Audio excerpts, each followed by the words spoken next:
De retour sur le plateau de la Hub TV en compagnie cette fois-ci de Pascal Lahanou, CSO chez Skippers. Pascal, sois le bienvenu. Bonjour, merci de m'accueillir sur le plateau.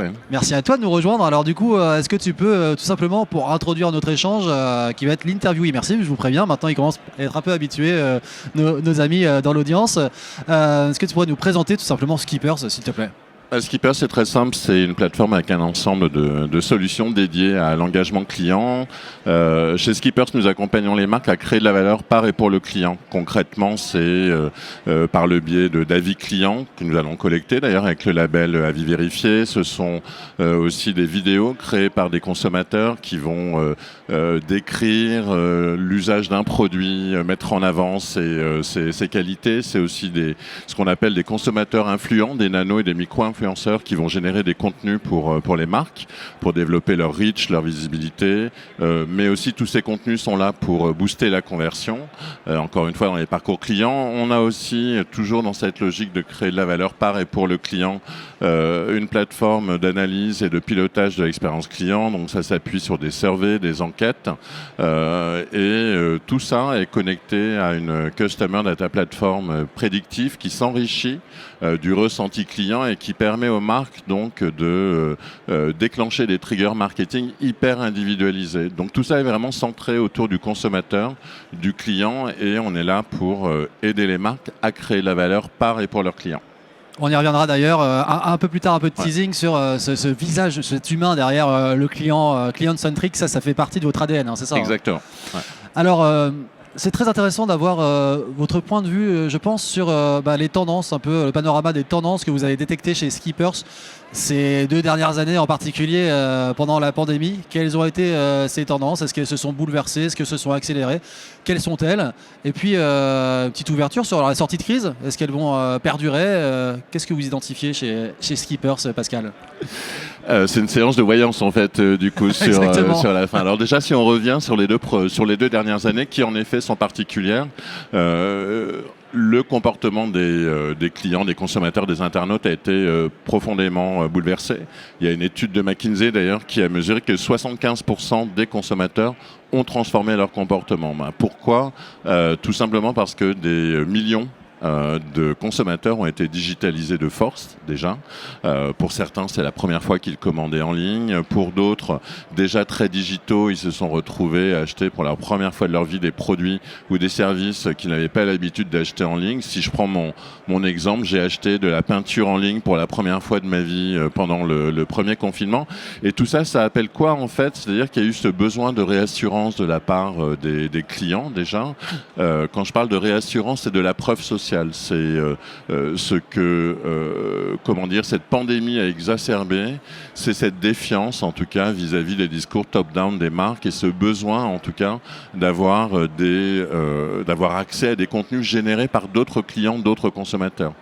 On a pu mesurer très précisément que la consultation des avis clients a augmenté de plus 50% dès le premier confinement. Donc il y a bien ce besoin de preuve sociale, de social proof, sur lequel les marques doivent désormais s'appuyer. Ce qu'on a pu voir aussi, d'un point de vue comportement, c'est l'accélération de la présence, en tout cas le développement des parcours hybrides. Comment est-ce qu'on arrive à combiner un parcours online et un parcours offline au-delà du click and collect, maintenant le consommateur comprend de moins en moins les silos qu'il peut y avoir entre son expérience online et son expérience offline. C'est une incompréhension totale à ses yeux et un véritable enjeu pour les marques qui structurellement sont encore elles-mêmes organisées en silos, souvent entre leurs canaux physiques et leurs canaux digitaux. Donc voilà, il faut retenir ça, il faut retenir cette défiance vis-à-vis du discours des marques. Donc c'est un discours qu'il faut accompagner de preuves sociales, savoir impliquer justement des consommateurs ou des consommateurs influents dans sa stratégie de communication, des parcours hybrides qu'il faut savoir fluidifier. Et puis encore une fois, un enjeu pour les marques de se connecter à leurs clients de diversifier et d'augmenter les interactions qu'elles peuvent avoir avec les consommateurs. Et je pense que c'est ce qui va déterminer, d'ailleurs c'est ce qui va différencier les marques de demain.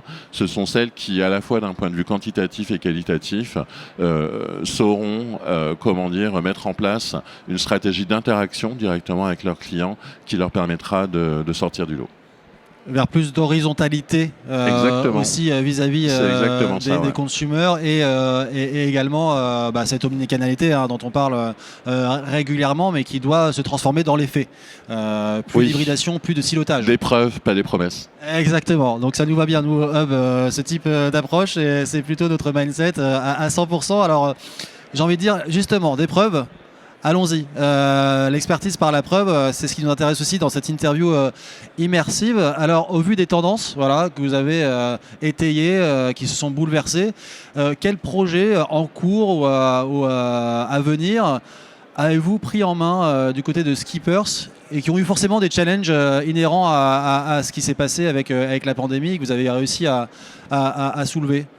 Oui, encore une fois, c'est comment est-ce qu'on accompagne une marque à relever ce changement de paradigme et avec ce consommateur qui est en attente de plus de preuves sociales, qui est en attente aussi d'être impliqué directement dans la façon dont la marque évolue, communique. Et c'est là où on a apporté des solutions, hyper pragmatique et héroïste. Je vais prendre un exemple, par exemple ce qui a pu être fait avec Yves Rocher, avec Decathlon. On a réussi à mobiliser des communautés de clients qui ont pu témoigner sous un format vidéo sur justement les propriétés intrinsèques d'un produit comme une marque n'arrive pas à le faire en fait. C'est assez intéressant. C'est aussi ça qu'on doit avoir en tête en tant que marque. C'est que souvent nos clients parlent mieux que nous de nos produits et de nos services parce qu'ils vont mettre en avant des attributs auxquels, en tant que marque, on ne pense pas. Je prends un exemple tout simple.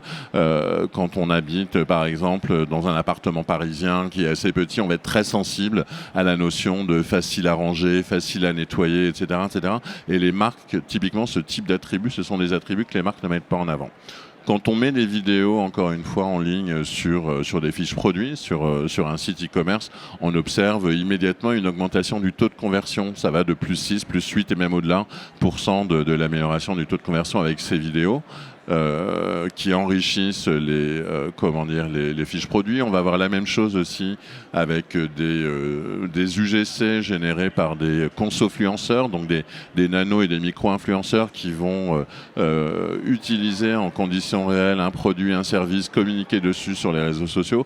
Et c'est hyper intéressant aussi pour les marques de pouvoir enrichir leurs fiches produits et leur parcours client avec ces contenus qui sont authentiques. Encore une fois, la notion d'authenticité, et d'ailleurs j'aurais dû le citer en premier, c'est la tendance aussi de ces 2 dernières années, c'est le fruit de cette pandémie, c'est ce besoin d'authenticité.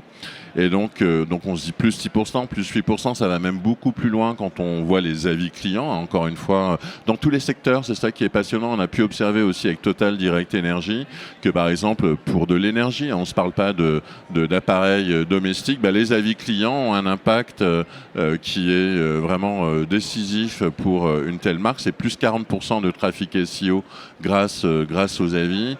Dans des parcours clients en ligne, on va observer que des avis clients, qu'un internaute qui consulte des avis clients convertit 3 fois plus qu'un autre internaute. Donc on est bien dans du tangible, c'est-à-dire que cette notion encore une fois, de créer de la valeur par et pour le client, d'impliquer le consommateur, ce n'est pas un concept, c'est quelque chose de ultra héroïste et de très tangible que les marques mesurent facilement, notamment avec les solutions qu'on propose. Et c'est encore trop un concept pour certaines marques qui se limitent au social listening finalement. Exactement. Et qui sont dans la voie du client mais qui ne passent pas à l'action. Et on pourrait capitaliser, et il y aurait un sujet plus large à aborder sur les datas, ce qu'on en fait, comment on les exploite aussi, dans le bon sens du terme. Alors pour conclure notre échange, Pascal, je te propose de revenir à ce qu'on évoquait au tout début, c'est-à-dire le visage. Derrière le visage que toi tu vois derrière cette approche customer-centrique. Quelle expérience client de demain, à moyen et long terme, selon Skippers ? Le visage de l'expérience client de demain sera humain. C'est vraiment la réponse qu'il faut avoir en tête, c'est-à-dire que les marques, c'est assez paradoxal, c'est-à-dire que d'un côté il y a eu une hyper digitalisation des parcours, une hyper digitalisation des comportements des consommateurs, et cette hyper digitalisation et autonomisation aussi des consommateurs appelle paradoxalement à plus d'humanisation des parcours.